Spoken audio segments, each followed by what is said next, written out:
Всем привет, дорогие друзья! С вами Худой Вайнс, ваш коуч по правильному питанию. Сегодня я вам расскажу, как правильно питаться, как похудеть и достичь такого же идеального результата, как у меня. Здравствуйте. Извините, вы местный?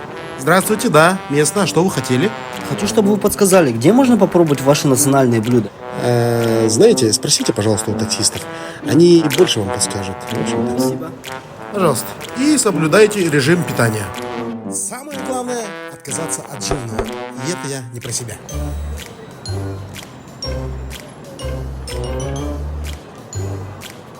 Здравствуйте. А где можно попробовать ваши национальные блюда? Садись, поехали. Я покажу тебе. Калмыцкая кухня? Это ресторан? Это самый лучший ресторан калмыцкой кухни. Пойдем, я тебе покажу все.